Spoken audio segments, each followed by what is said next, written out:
प्यारे दोस्तों, पुराने वक्त की बात है। एक आदमी था जिसके 3 बेटे थे। जब बेटे जवान हो गए तो बाप बूढ़ा हो गया। जब बाप बूढ़ा हुआ तो एक दिन सख्त बीमार पड़ गया और बीमारी भी ऐसी थी जो ठीक होने का नाम नहीं ले रही थी। फिर इन हालात को देखते हुए उस बाप ने सोचा कि अपनी ज़िंदगी में ही अपने बेटों के दरमियान अपनी दौलत का बंटवारा कर जाऊं। ये सोचकर उसने अपने बेटों को अपने पास बुलाया और खांसते हुए कहने लगा, बेटो, जो कुछ अल्लाह ने मुझे नवाजा हुआ था, जो भी मेरी जायदाद है, वो तुम तीनों भाई बराबर बराबर तकसीम कर लो, ताकि किसी के दरमियान कोई नाइंसाफ़ी ना हो। अब दोस्तों, जो छोटा बेटा था उसके दिल में दौलत की कोई लालच नहीं थी, बल्कि वह बहुत फरमाबरदार, नेक और वालिदैन से मोहब्बत करने वाला था। उसके दिल में अपने बाप की बहुत मोहब्बत थी। जबकि जो बड़े भाई थे, जब उन्होंने सुना कि बाप ने जायदाद की बात की है तो वो फ़ौरन कहने लगे, अब्बा जान, आपने तो बिल्कुल ठीक फैसला किया है। आप फ़ौरन ये काम कर दो। वक्त का कुछ भी पता नहीं है। अभी आप हमारे दरमियान मौजूद है, कल हो सकता है आप हमारे दरमियान मौजूद ना हो। लेकिन अब्बा जान, आपकी जायदाद इतनी ज़्यादा नहीं है कि हम तीनों भाइयों में बंट सके। अगर आप हम दोनों बड़े भाइयों को सारी जायदाद दे देते हैं तो हम अपने छोटे भाई का ख्याल रखेंगे। छोटा भाई चाहता तो मना करता, लड़ाई झगड़ा करता कि बाप की दौलत पर मेरा भी हिस्सा है। लेकिन ये बात सुनकर वो कहने लगा, आप लोग ठीक कहते हैं। आप दोनों अब्बा जान की जायदाद रख लो, दौलत को रख लो, लेकिन मेरी दौलत तो मेरा बाप है जो इस वक्त बूढ़ा है। मुझे इनकी खिदमत करनी है, मुझे इनकी ज़िंदगी चाहिए।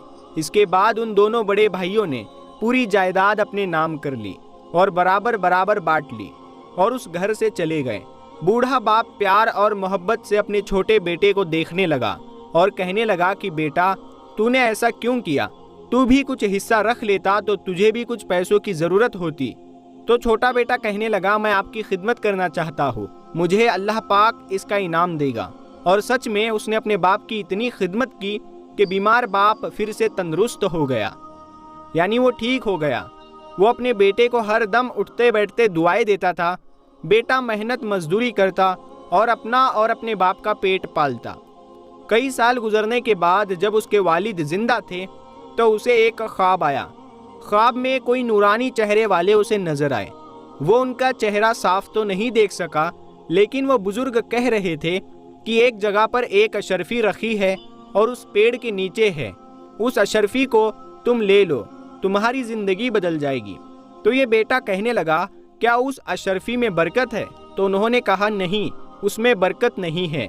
तो इसने इनकार कर दिया कि मैं वो अशरफी नहीं ले सकता, मुझे बरकत वाले पैसे चाहिए। दूसरी रात भी उसको वही नूरानी चेहरे वाले नजर आए। उन्होंने कहा कि फला जगह पर तुम चले जाओ, वहाँ पर 10 अशरफियाँ मौजूद है और वो तुम्हारे लिए है। तो वो कहने लगा, क्या उन अशरफियों में बरकत है? तो उन्होंने कहा, नहीं, उसमें बरकत नहीं है। तो उसने इनकार कर दिया कि नहीं, मैं वो 10 अशरफियाँ नहीं लूँगा। अब तीसरी रात भी उसको ख्वाब आया तो वही नूरानी चेहरे वाली शख्सियत खड़ी हुई थी। उन्होंने कहा, फला मुकाम पर सिर्फ एक अशरफी मौजूद है, लेकिन उसमें तेरे लिए बरकत है। तो ये बेटा बहुत ज़्यादा खुश हो गया। उसने कहा, हाँ, अभी ये अशरफी मैं लूँगा, क्योंकि ये एक ही सही, लेकिन इसमें बरकत है। अब उसने उठकर ये ख्वाब अपने वालिद साहब को सुनाया। तो वालिद साहब कहने लगे, हाँ बेटा, ये ख्वाब मुझे सच लग रहा है। उन बुजुर्ग हस्ती ने तुम्हें जो जगह बताई है, तुम वहाँ जाकर वो अशरफी देखो, तुम्हें ज़रूर मिलेगी। वो बेटा उस जगह पर पहुँच गया और जब उसने ज़मीन को खोद कर देखा तो वहाँ पर वाकई में एक अशरफी मौजूद थी। अब बाप के बताने पर वो बाज़ार चला गया। वहाँ से उसने एक मछली खरीदी। मछली लेकर जब घर आया तो जैसे ही उसने मछली का पेट चाक किया तो उसमें 2 लाल निकले, जिनकी कीमत हीरे से भी ज़्यादा होती है। वो लाल मछली के पेट में मौजूद थे। बाप ने देखा तो कहने लगे, वाह, सुभान अल्लाह, बेटा, तुझे अल्लाह ने तेरी खिदमत का क्या खूबसूरत इनाम दिया है। तो बेटे ने कहा, बेशक बाबा, आपने बिल्कुल हक बात कही है। तो वो कहने लगे, जाओ बेटा, इसको बाज़ार में किसी बहुत बड़े सुनार के पास बेच कर आओ और सही से कीमत लेना। بیٹا وہ 2 قیمتی لال سنار کے پاس لے گیا۔ جب وہ گیا تو سنار کہنے لگا یہ تو بہت زیادہ قیمتی ہے، میں ان کی قیمت نہیں لگا سکتا، تم وقت کے حاکم کے پاس یعنی کہ بادشاہ کے پاس چلے جاؤ، وہی تمہیں اس کی صحیح قیمت دیں گے۔ جب وہ بادشاہ کے پاس پہنچا اور بادشاہ نے وہ قیمتی لال دیکھے تو فوراً خرید لیے اور اس کو 60,000 دینار دیے اور کہا کہ جاؤ اپنی زندگی جیو۔ دوستو اس زمانے میں 60,000 دینار بہت ہوتے تھے، اور دینار جو ہوتا ہے وہ سونے کا ہوتا ہے۔ پیسے لے کر خوشی خوشی وہ اپنے باپ کے پاس آ گیا۔ اب رات میں جب وہ سونے کے لیے لیٹا تو اس نے وہی نورانی چہرے والے بزرگ دیکھے۔ وہ بہت خوش ہو رہے تھے۔ انہوں نے کہا تم بہت سمجھدار لڑکے ہو، ایک نہایت ہی عقل مند اور فرمانبردار بیٹے ہو۔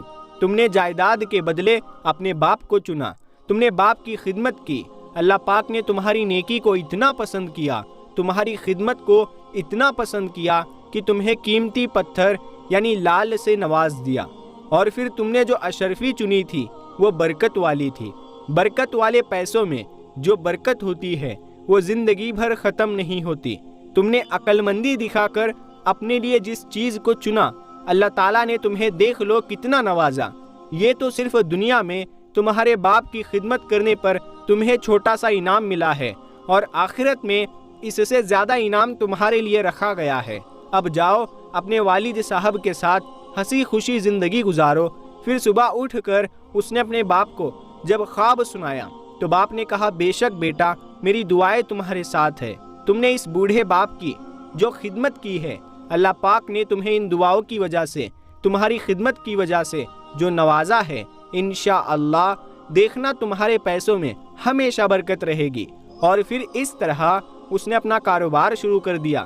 اس نے اپنے باپ کی خدمت اس وقت بھی کی، اور دوسرے نوکر چاکر کبھی ان کی خدمت کے لیے آگے نہ بڑھ سکے، کیونکہ وہ خود اپنے ہاتھوں سے اپنے باپ کو کھانا کھلاتا تھا، ان کی خدمت کیا کرتا تھا۔ دوستو یہ ہے وہ عظیم باپ جو ہر دم اپنے بچوں کو دعائیں دیتے ہیں۔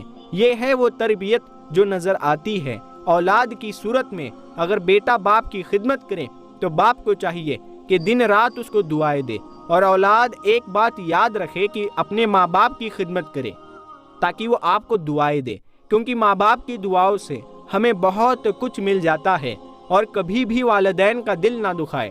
اللہ پاک ہمیں سمجھنے اور عمل کرنے کی توفیق عطا فرمائے، آمین یا رب العالمین۔ پیارے دوستو کمنٹ باکس میں آمین ضرور لکھیں، کیا پتہ کس کا لکھا آمین کب قبول ہو جائے۔